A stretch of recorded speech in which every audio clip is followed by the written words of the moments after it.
welcome or welcome back to my channel. My name is Casey and I am so glad that you are here today. So today I want to touch on how we can romanticize our life without feeling like we need to consume or buy new things to do so.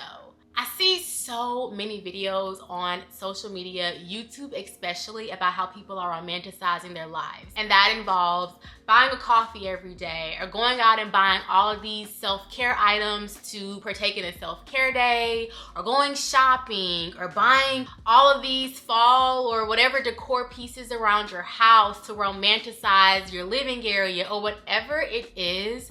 It just truly promotes extreme overconsumption, and it's not truly an authentic way to romanticize your life, in my opinion, and it's not a sustainable way to do so. Because realistically, are you going to buy things every time you feel like you want to romanticize your life? I mean, you shouldn't. There are other ways to romanticize your life that are realistic, that are free, and that can bring you true joy and fulfillment without spending your coins. So let's go ahead and get into today's video. I don't want to ramble too much. I want to dive right in because, babes, this has been troubling me. I think first, people really need to redefine what romanticize means to you. Like, does romanticize or romanticizing mean to buy, or does it mean joy, intentionality?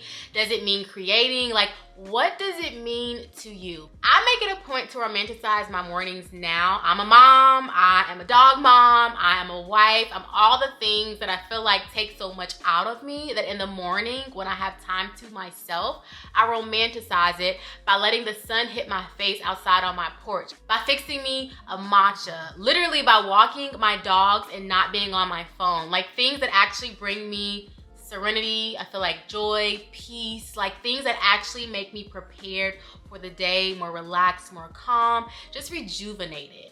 That is romanticizing my morning to me. Like, I feel like I ask myself, how can I treat today like it matters to me? How can I relax and truly indulge in moments and enjoy the day without being in a rush to get everything done and my regular routine? Like, that's romanticizing my morning, my day to me. And I feel like for a lot of people, that's a very great way to look at romanticizing your day instead of just thinking, what can I buy? Because buying things doesn't bring true satisfaction. Like, you have to have that long-term satisfaction, a way to romanticize your everyday that is sustainable. And I don't mean sustainable in terms of not throwing something in the landfill, which, you know, that's another discussion we need to have for sure. But I mean sustainable, like you can do this every day. It can become a part of your routine, you know? It's something that you can do long term without going broke or without spending all of your money. Side note, but I literally cannot even believe that I used to spend $8 to $10 every single day on a large iced cold brew coffee or a matcha. Like, I used to have to spend that to feel like, okay, my day is going to be good. I got my matcha or I got my cold brew coffee. Today's going to be good. I literally used to do that and think that was me like romanticizing my life or making my day better. And it took me 3 years of doing that to realize, babe, that's not what this is doing. This is just spending your coin. You can make this at home, or you can at least limit how much you are buying these things. Like, I don't need that to determine whether I'm going to have a great day today or not. I can't even believe I used to think that way. Also, I feel like I hear a lot of people talk about this way of romanticizing your life that I love. So instead of buying things or consuming things, you shift your focus to creating things. It could be learning how to bake. It could be learning a new DIY, project, or figuring out how to do a DIY project. It could be learning how to do something that you've always wanted or that you spend money for someone else to do, like getting your hair done, getting your makeup done. Maybe it's as simple as maybe getting your lashes done. Like, can I learn how to do these things myself? Can I learn how to create? Like, write a letter to someone that you love, cook yourself a recipe, creating things, memories, moments. I really wanted to learn how to bake vegan cookies. And I finally perfected it. I found a gluten-free and dairy-free cookie recipe, and that has been my joy. Like, tweaking it every now and then when I do make it, or like switching up how much cinnamon I might add, or how many, dairy-free chocolate chip cookies I might add, or looking for new, it's been so fulfilling because it's something that I've always wanted to learn how to do. I've always wanted to learn how to make cookies from scratch, and now I know because I took the time to learn how to do so. These things are free, or they often cost very, very little because I already have the ingredients at home. Another way to romanticize your life is to truly do things just for you. Like, not for Instagram, not for TikTok, not for YouTube, just for you. Like, ask yourself, what today will make me feel good? Like, don't do it just to post a picture of it. Don't go treat yourself to a solo coffee date just to post it on Instagram and say that you did it. Do it because it's actually going to bring you joy. I feel like a lot of times people do things, or I know even I have in the past, just for social media, just to post it. Let me post that I'm doing this. Let me post that I bought this cute latte. Let me post that I'm reading a book. Like, no, just do it because it truly brings you joy. It brings you comfort. It's making you happy. Do it because it truly feels good to your soul. So like, for instance, now me, when I go on nature walks with my dogs, I don't feel the need to post it. I don't want to post it because it's just for me. No one has to see that I'm doing this for me to feel good about it. I feel good about it because I'm doing it, I'm enjoying it, I'm in the moment, and I'm with two animals whom I love dearly, you know? Another way to romanticize your life is to stop comparison culture, which I know is so hard, especially if you're on social media, but it truly is a way to really romanticize your life. We all know that social media sells you a lifestyle with a freaking shopping list to go with it. Not realistic, not sustainable at all, but that's what social media is. It's a selling point, in my opinion. Like, it's not real life at all, although sometimes it seems like it is. It's a curated version of life with a bunch of ads. You have to unfollow accounts that make you feel like your life is mundane, not great, that make you feel like you need to purchase or consume or give you FOMO, because it really plays with your mind. I know this is the part of social media that I feel like a lot of people don't like to discuss, but social media can be horrible for mental health for these reasons. So you have to follow creators that make you feel good. Creators that make you feel like you don't need this or that to keep up, that make you feel like you're not less than because you may not have certain things, or that truly aren't trying to promote you something every time you see a video or a photo of theirs. Follow people who truly make you feel good. And I think that will help also romanticize your life, because you kind of are what you consume, and even visually you are what you consume. Whatever you are seeing, it kind of becomes what you are. So the more you watch people who consume, or the more you watch things that make you feel, not the greatest about yourself, it kind of becomes your reality. It's very important to pay attention to what you digitally consume. Another thing that I kind of feel like is just glanced over, and it's something that we all can do more of, even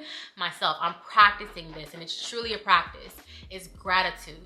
Guys, we have so much to be grateful for. There are many people who didn't wake up today. There's someone who passed away today. There's someone who's struggling or who's suffering today. And we have to be grateful that we are alive, that we are here, that we have another day that God has given us. We have another breath to breathe, another chance to enjoy life. We have to start appreciating what we have and not long for what we don't. I'm talking to myself when I say this as well. I know it's easier said than done, but guys, we have so much on God's green earth to be grateful for. And I feel like sometimes it's hard to remember when we're so caught up in the world and, just worldly things. So try writing down like maybe 3 to 5 things that you are grateful for every day, or maybe twice a week. Like, what are 3 things that you are grateful for today? I'm grateful that I'm able to buy groceries for myself and provide for myself, which seems small, but it's very big because there are many people who unfortunately are unable to do so, especially in today's economy. And I'm grateful that I was able to go on such a long walk with my dogs this morning before work and get some sunlight. It's beautiful outside. Gratitude will also shift your focus from what you lack to what you have. It's so easy to get caught up in things that we don't have and things we may want. And it's harder to think about the things that we have. I once wanted a lot of things that I currently have. So why am I so desperately longing for things that I still don't have? You know what I mean? Like, life is passing me by because I'm longing for things that I don't have at this current moment. And when I have them, I want something else anyway. So just focusing on gratitude is truly helpful, and it's helped me so much. Also, another thing that you can do is create rituals to romanticize your life. I know some people who get coffees every day or matchas every day out. I was once a person who did that too, until I realized how much financially that was costing. So I started making my matcha at home, and I've made it like a ritual. Like, when I'm creating my matcha for the morning, I try to be intentional about it. I don't rush through the the process, because I used to do that so much, like hurry up and making my matcha before I have to jump onto work. Now I try to slow down. And it also calms my nervous system too. Like rushing and being in such a frantic hurry all the time really contributed to my anxiety. I still have anxiety, but that contributed to it. I don't like that feeling. So I try to make the things that I have to do every day not so, you know, hurried. I like to slow down now. So whether that's making me a matcha, walking my dogs in the morning, dropping my son off at daycare, you know, putting my clothes on, whatever, I try to slow down. I feel like we're chronically in such a rush in society because society has taught us to be that way. Like everything's a rush. Everything you have to do quickly. I feel like it leaves us in a chronic state of like panic or anxiety that we really don't realize. We can slow down. We have to slow down. We have to just relax. And that's what I try to do with my rituals. Relax, enjoy the moment. Live in the moment, live in the now. Also, another way to romanticize your life is to document it, you know, to take those photos, to record those fun times with your friends or your family, to document these beautiful moments that you experience. Look back on it, create a vlog, a video, just have these memories always with you. That has truly helped me so much. Like, I know a lot of people don't come to my channel for my vlogs, but I love them because there's something for me to always look back on. So I create them even if no one watches, because I watch them, my family watch them, and it makes me so happy to look back on these moments. Like, I have vlogs from when my son was first born, for me going into labor, you know, from his first birthday. Like these moments in life that are now gone, but I can look back on them. Like they're beautiful moments that bring me so much happiness. I always have these memories to go back and look at when I'm just, you know, when I'm just wanting to remember what my child was like when he was 6 months, when he was first born, to remember the trials and tribulations that I went through, you know, during my pregnancy and how I birthed this beautiful human being. Like, these things are beautiful and they help me romanticize moments, and I'm so happy that I documented them.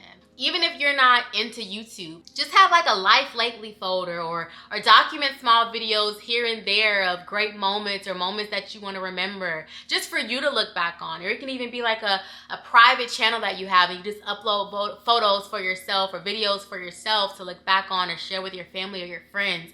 Whatever it is, I guarantee you, you will not regret it. Also, I know this is kind of hard for us to do today, but we can appreciate the silent moments, the boredom. We don't always have to fill it with something. Like fill it with watching TikTok videos, fill it with being on our phone scrolling or doing something random. We can enjoy moments of silence, moments of stillness. When it's raining outside, we can literally sit down, watch TV, be off of our phone, listen to the rain. Some people I even know, it's so interesting to me, I haven't got there yet, but I have a neighbor who likes to walk in the rain. Like literally likes to walk in the rain. Him and his dogs, they love it. It's interesting to me. I haven't gotten there yet, but I think that's beautiful. That's a moment that he enjoys. So instead of running from the rain, if it's not like storming or raining really hard, he will go out in the rain or he'll just sit on his porch and watch the rain. And I just think that's a great way to enjoy stillness, to enjoy nature. I sit in bed sometimes with no plans.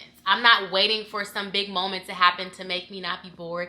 I literally sit in bed if my son is asleep, if my dogs are asleep and nothing is happening. Sit in bed, stare up at the wall, think about my life, think about what I want to make. You know, I'm loving baking now, or just think about random things. I stopped trying to fill the void with something because I feel like that never let me be like content or still in a moment. I was always searching to be out of the moment, or I don't know, just to not sit in stillness. So let's start appreciating the boredom, you know, the moments that are mundane. Let's fill it with us. We don't have to fill it with space. We can sit in it, you know? And sometimes you learn to appreciate that. Like, I literally was sitting in bed for 15 minutes before my son woke up, just bored, just thinking about, okay, today's gonna be a great day, talking to myself, talking to God, like whatever works for you. Do it, but enjoy it. Also, like I mentioned, stop waiting on big moments. I used to really think, okay, I'm gonna wait to burn this candle because I wanna finish this one completely, even though I don't love the way that it smells. Or I'm gonna wait to begin this book because I wanna make sure that I have the time for it, or I wanna be finished with this book that I'm currently reading. Although I don't really like it that much, I just have to finish it. No, I don't have to wait for any big moment. Just do it. Just do it. If I want to burn this candle, although this one isn't done burning, I'm going to burn it and I'm going to enjoy it. I don't have to wait on this, not so great smelling candle to finish. I don't have to finish this book that I'm not really liking just so I can say that I finished it. No, let me start a new one. You know what I mean? Let me cut on music in the morning just because. Let me get dressed and look cute just because, even if I have nowhere to go. Let me wear the outfit I've been waiting to wear. Let me just feel good. Let me romanticize my life in these small ways. The last thing that I want to talk about is revisiting things that you already own or making use of what you already have. Like for me, I have so many books. I don't need to buy a new book that's fall themed to romanticize my life, or that's Christmas themed, or that's really popular or trendy right now. I need to read one that I already have because it's still new to me because I haven't read it. Or for instance, like this shirt. I've worn this shirt maybe 3 times. It's from Aritzia. I've had it for maybe 4 years. It was very expensive when I got it. It's still new to me. So let me wear this instead of feeling like I need to go out and buy something new. I have many things in my closet that are still new to me, although I've bought them because I haven't worn them. So it still satisfies the dopamine craving, you know what I mean? Because it's still new. I don't have to go out and consume things to romanticize anything. I can romanticize my life by using things and making use of things that I already have. So in short, romanticizing your life is not about spending money. It's not about buying things. It's truly about just paying attention to what's already good, what's already beautiful, what's already great in your life. Noticing that what you have is already enough. Like you already have everything that you need. You don't need anything else, anything more to feel like you're romanticizing your life, your day, a moment, whatever. You just don't. You really, truly just don't.